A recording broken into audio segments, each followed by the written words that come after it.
구독자님께서 질문해주신 아주 괜찮은 물음에 대한 답을 해보고자 합니다. AI로 인해 사라질 단순 업무 종사자와 그 파장들, 그로 인한 문제들에 대한 이야기입니다. 일단 한국인들의 직업별 비율이 어떻게 되는지 궁금했는데요. 자료는 2016년 자료입니다.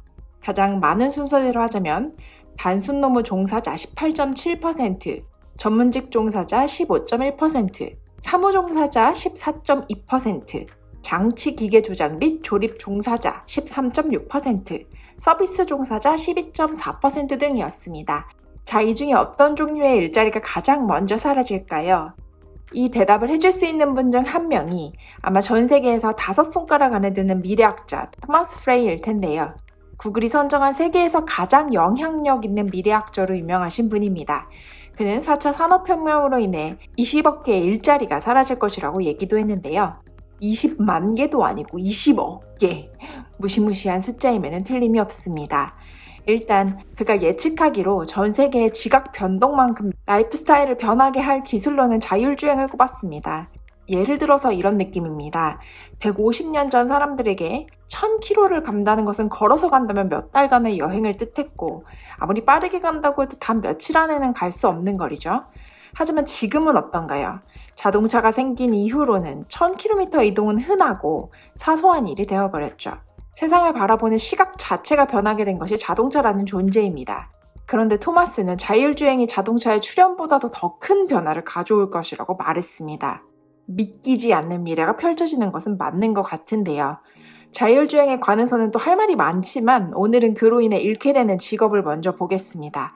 자, 먼저 택시기사, 리무진 운전기사, 버스 운전기사, 렌트카 회사 직원, 트럭 운전기사, 우편물 배송기사, 그리고 교통경찰, 주차 위반 단속 직원, 교통법원 판사, 교통법원 변호사, 교통법원 검사, 주차장 직원, 대리운전사, 세차장 노동자가 모두 사라질 직업에 속합니다. 대부분의 직종이 단순 노무직이지만 전문 직종도 있음을 알 수 있죠. 그렇기 때문에 전방위적으로 직업들이 사라진다고 보는 것입니다.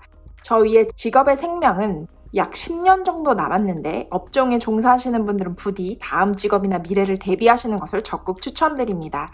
사라질 직업 중에서는 비교적 대체되는 데 시간이 오래 걸리는 직업이 있고 순식간에 바뀌는 직업이 있는데, 저 위의 직업들은 자율주행이 시작되기만 하면 하루가 다르게 없어질 것이 눈에 보이는 직업들이기 때문입니다.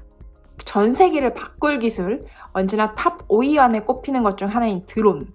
정말 기술은 이미 코앞까지 와서 한국도 세종시에서 국토교통부와 도미노피자 협업으로 시범 배송을 하고 있는데요. 드론이 상용화가 된다면 잃게 될 직종이 어떤 것이 있을까요? 택배 서비스, 음식 배달 등 전체 배달원들의 일자리가 가장 먼저 생각이 나죠. 현재 대한민국에서 배달업에 종사하는 인구는 42만 명. 전체 직업군 중 무려 16번째로 종사자가 많은 직업군입니다. 학교 교사보다도 많은 숫자죠. 하지만 이는 전업 근로자만을 작성한 통계라서 실제 부업으로 하는 근로자까지 합치면 이보다 훨씬 많은 수의 사람이 있을 것입니다. 지금은 배달원이 월급을 많이 받는다는 기사가 아직은 보이지만 드론 서비스가 보편화가 된다면 정말 많은 수의 일자리가 사라질 것으로 보입니다. 가장 먼저 시급히 다음의 미래를 생각해야 할 일자리라고 저는 보고 있습니다. 드론은 이뿐만 아니라 농축업 분야의 많은 일을 담당할 수 있고 지질학자, 환경 엔지니어 등 측량 분야, 그리고 소방관이나 수색 구조팀 등 응급 구조 분야의 일자리도 대체할 것입니다. 건설 현장의 감시 인력이나 경비원, 가석방 관리자 등 원격 감시 업무도 대신할 수 있죠. 로봇 기술로 인한 제조업 일자리의 변화는 어떨까요? 일단 계산원, 재고관리원, 소매 점원 등 소매업 종사자, 건설업에 종사하는 노동자, 목수, 주택 리모델링 업자, 페인트공, 그리고 약사나 수의사 등 의료 부분까지 토마스의 예측에 따르면 거의 모든 직업군이 사라진다고 합니다. 저도 3D 프린팅 영상에서 말씀드린 적이 있는데 3D 프린팅 기술이 완성형 단계에 들어가게 되면 많은 수의 제조업이 살아남을 수가 없는 구조가 될 것이라고 보고 있습니다. 마지막 활용 정점을 찍은 빅데이터와 인공지능으로 사라질 직업들을 보겠습니다. 이 직업들은 단번에 바뀌지 않고 천천히 수가 줄어들 것이기 때문에 그래도 비교적 대비할 수 있는 시간이 충분히 있다고 생각을 하는데요. 먼저 글 쓰는 직종인 기자와 작가, 그리고 영양사, 의사, 방사선 전문의 등의 의료 부분 종사자, 재무설계사, 세무사, 회계사 등 금융 서비스 종사원, 그리고 변호사, 통번역가, 교사 등 우리가 현재 인기 직업이라고 생각하는 분야까지 AI가 상당 부분 대체된다는 것은 정말 놀랍습니다. 물론 이 직업들이 완전히 사라진다기보다는 변형이 되는 직업들도 많이 있을 것입니다. 예를 들어서 리무진 운전기사는 50대에서 100대의 차량을 동시에 관리하는 차량 운영사가 될 수 있겠죠. 변호사도 AI의 도움을 받아 지금보다 10배 이상의 사건을 처리할 수 있는 슈퍼변호사가 될 수도 있습니다. 물론 이 말은 대다수의 일자리는 없어진 채 소수의 살아남은 자들이 직업을 새롭게 발전시킨다고 보는 것이 맞겠습니다.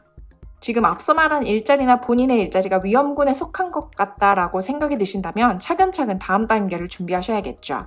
토마스 프레이는 앞으로 10년 후에 취직을 할 현 10대들은 평생 동안 8개에서 10개의 직업을 갖게 된다고 했습니다. 우리가 평소에 알고 있던 직업의 정의와는 전혀 다른 세상이 오는 것은 맞는 것 같습니다. 오늘 영상이 좋으셨다면 좋아요를 눌러주세요. 저는 다음 시간에 올게요.